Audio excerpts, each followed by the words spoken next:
हाय, hello, नमस्कार. पुन्हा एकदा सगळ्यांचं आपल्या यूट्यूब चॅनलमध्ये स्वागत आहे, ज्याचं नाव आहे कोकणनगरी. कोकणनगरीमध्ये पुन्हा एकदा तुमचं सगळ्यांचं स्वागत आहे. तर मस्तपैकी घरी आला आहे फणस आणि हा आहे कापा फणस. तर म्हटलं चला कापा फणसविषयी तुम्हाला सांगावं.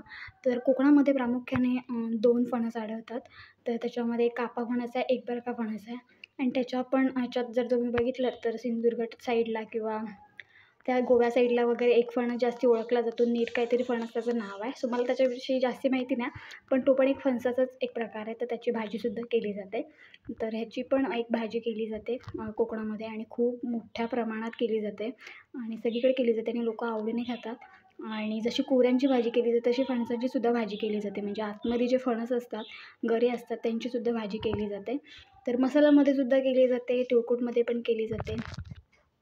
दुसरं बघायला गेलं तर जेव्हा फणसाला नुकताच काही हे लागलेले असतात आपल्या कुवऱ्या लागतात, तर त्या कुवऱ्यांचीसुद्धा एक भाजी केली जाते. तर ती पहिली स्टेज असते कुवऱ्या, मग कुवऱ्यानंतर फणस होतात. मग ती जी एक स्टेज आहे त्याच्यामध्ये सुद्धा त्याच्यामध्ये भाजीसुद्धा केली जाते. तर कुवऱ्यांचीसुद्धा भाजी केली जाते आणि फणसाचीसुद्धा गऱ्यांचीसुद्धा भाजी केली जाते. तर खूप चविष्ट लागते भाजी. तिळकुटामध्ये केली जाते आणि मसाल्यामध्ये सुद्धा पण केली जाते. आणि दुसरी गोष्ट म्हणजे अशी, की कापा फणसाचा कशाप्रकारे कोकणामध्ये वापर केला जातो किंवा कशाप्रकारे खाल्ला जातो, ते पण मी तुम्हाला सांगणार आहे. सगळ्यांना ऑलमोस्ट माहितीच असेल, कापा फणस लोकं खूप आवडीने खातात आणि बरका फणस पण खातात. पण काहींना खूप जास्ती जर बघायला गेलं तर कापा फणस खातात, कारण की काहींना नाही आवडत बरका फणस. कापा फणस मस्त एकदम सुका-सुका असतो आणि बरका फणस पण खूप छान लागतो आणि बरका फणसापासून तुम्हाला माहिती आहे साठेसुद्धा बनवले जातात आणि दुसरं सांगायचं झालं तर वडेसुद्धा बनवले जातात आणि असा पण खाल्ला जातो. सो बरका फणस पण एक छान लागतो आणि तो जर बघायला गेलात ना, तर मस्तपैकी असा मऊ-मऊ असतो आणि जी टेस्ट असते ना खूप भारी असतो आणि जर तुम्ही ना जास्त पिकलेला जर खाल्लात ना, तर तुम्हाला तेवढी चव नाही लागणार किंवा खूपच ते असं एकदम नरम-नरम होतं. पण जर तुम्ही एकदम मीडियममध्ये जर तयार झालं आहे ना, नुकताच झाडावरून काढलेला, त्याची जी टेस्ट असते ती खूप छान असते आणि खूप भारी लागते. आणि कापा फणसाचं पण तसंच आहे. कापा फणस खूप छान लागतो आणि आजकाल तुम्ही बघायला गेलात ना, तर ह्याच्यामध्ये सुद्धा खूप सारे प्रकार आलेले आहेत. म्हणजे बिना चिक्कीचा पण फणस आहे. आम्ही सुद्धा लावलेला आहे. आपल्या बागेत लागले. मी तुम्हाला दाखवले पण होते. छोटे नुकतेच कोवऱ्या होत्या तेव्हा, आता मोठे पण झाले आहेत. सो जर परत कधी जायचं योग आलाच बागेत तर तुम्हाला दाखवेन. सो बिन चिक्कीचा फणससुद्धा आहे. सो फणसामध्ये पण खूप सारे प्रकार आहेत. जी कलमी फणसं असतात ते नुकतेच म्हणजे पहिला जेव्हा तुम्ही लावता ना, त्याच्यानंतर दुसऱ्या वर्षापासून लागायला लागतात एकदम घडाने वगैरे. तर अशा प्रकारे हे पण मस्त लागतात फणससुद्धा आणि फणसाचा सुद्धा खूप मोठ्या प्रमाणात व्यवसाय केला जातो. वर्षातनं एकदा येणारे हे फळ आहे आणि जसं तुम्हाला माहिती असेल, की कोकणामध्ये जसं प्रत्येक वस्तूला महत्त्व आहे, त्याचप्रमाणे प्रत्येक फळालासुद्धा तेवढंच महत्त्व आहे आणि तुम्ही आता जर बघितलंत, तर आता वटपौर्णिमेला वगैरे फणस खूप मोठ्या प्रमाणात विकले जातात आणि फणस असं नाही, जांभूळ असेल, आंबा असेल, करवंद असेल, अळू असतील, हे खूप मोठ्या प्रमाणात विकले जातात आणि जास्ती त्या ह्याच्याने त्या एका सणाने जास्ती ओळखल्या जातात. ही जी सगळी फळं आहेत ती आणि ही प्रामुख्याने पावसाळ्याच्या सीझनमध्येच लागेल म्हणजे पावसाळ्याच्या सीझनला नुकते म्हणजे त्याच्या आधी लागलेले जातात. तर अशा पद्धतीने कोकणामध्ये ही सगळी फळं बघायला मिळतात आणि दरवर्षी आस्वाद घ्यायलासुद्धा खूप मजा येते.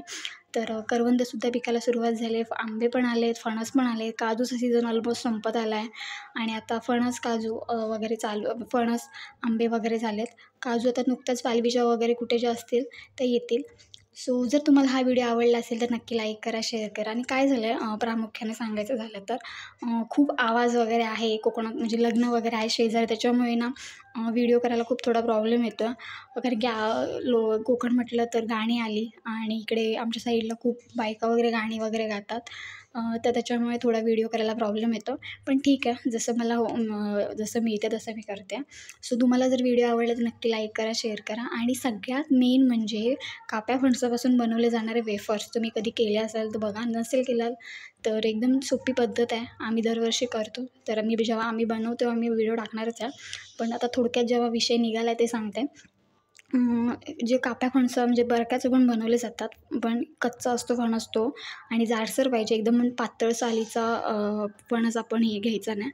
जशी त्याची जाड जर ते काय म्हणतात बरं गर जर जाड असेल ना तरच घ्यायचं आणि मस्त छोटे छोटे तुकडे करायचे.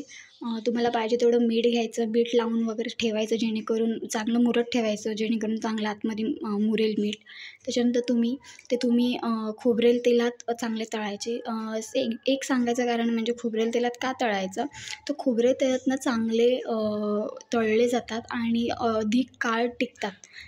तुम्ही जर आपल्या गोड्या तेलात म्हणजे जे आपण जेवणाला तेल वापरतात त्याच्यात जर तुम्ही केलात ना तर तेवढे टिकणार नाहीत.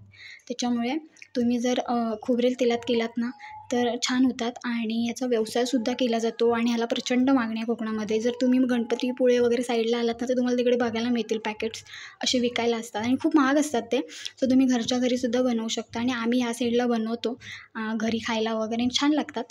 थोडं खोबरेल तेल महाग आहे पण ठीक आहे, छान लागतात. आणि जर तुम्ही खोबरेल तेल आणि थोडं ह्याचं मिक्स केलं आपलं गोडं तेल जे आपण जेवणात वापरतो तर ते पण मिक्स करू शकता, पण ते तुम्हाला पटकन खावे लागतील, जास्ती काळ ठेवू नाही शकत. त्याच्यानंतर एक प्रकारचा वास मारतो आणि नरम पडतात, त्यामागचं कारण आहे. सो मी बऱ्यापैकी तुम्हाला सांगितले कापा फणसाविषयी. आणि आता कोकणामध्ये कसं माहिती आहे, कोणाकडे जर फणस असतील मग नातेवाईकांना वगैरे आपण देतो इकडे, तर असंच फणस आपल्याकडे घरी पण सुद्धा आलेला आहे आणि आता खूप म्हणजे मेच्या एंडिंगपर्यंत फणस आपल्याकडे खायला मिळतील. हा आहे कापा फणस. हा का अजून पिकला नाही अजून, म्हणजे तयार आहे पण अजून पिकायचं बाकी आहे. जे तुम्ही दातं बघू शकता एकदम पसरलेले आहेत, त्याच्यामुळे तयार आहे, काही दिवसांनी पिकेल. सो आतापर्यंत आम्ही नवासुद्धा केलेला आहे, बरक्या फणसाचं पण केलेलं आहे, काप्या फणसाचं पण केलेलं आहे, आपल्या यूट्यूब चॅनलवरती आहे. सो अशा पद्धतीने बघा, हिला जास्ती वरती चीक येतं ना तर हे असं बांधून ठेवलेलं आहे जेणेकरून चीक येऊ नये, लागू नये यासाठी. तर अशा पद्धतीने कापा फणस कोकणामध्ये जास्तीत जास्त लावले जातात, झाडंसुद्धा लावली जातात. आणि प्रत्येकाच्या तुम्ही जर आलात ना कोकणामध्ये तुम्हाला बघायला म्हणजे घराच्या साईडला किंवा घराच्या पाठीमागे फणसाचं झाड असतं. कुठे पण जा तुम्ही फणसाचं झाड असतं आणि पावसाळ्यामध्ये सुद्धा फणस लावले जातात आणि खूप छान फळ आहे. आणि खूप जरी तुम्हाला वरून काटेरी वाटलं तरी आतून त्यातला जो एक नरमपणा आहे किंवा त्यातला जो गोडवा आहे तो खूप छान लागतो. आणि मला तर दोन्ही फणस आवडतात, कापा पण आवडतो, बरका पण आवडतो. भाजी पण छान लागते, वेफर्ससुद्धा मस्त लागतात. तर अशा पद्धतीने ह्या फणसाचा रोल आहे कोकणामध्ये आणि खूप आत्ता तर हल्ली सगळीकडे आहेत विकायला वगैरे. सो तुम्ही पण खाऊ शकता. सो आवाज येत असेल वगैरे तुम्हाला. सो चला आता आपण इथे थांबणार आहोत. असाच व्हिडिओ घेऊन आपण पुन्हा भेटणार आहोत. तोपर्यंत बाय बाय. आणि नक्की कोकणात या आणि सगळ्या फळांचा आस्वाद घ्या. फणसच नाही, सगळ्या आंबे, काजू, करवंद सगळ्यांचा आस्वाद घ्या. चला आपण आता इथे थांबतो. असाच व्हिडिओ घेऊन पुन्हा भेटणार आहोत. तोपर्यंत बाय बाय.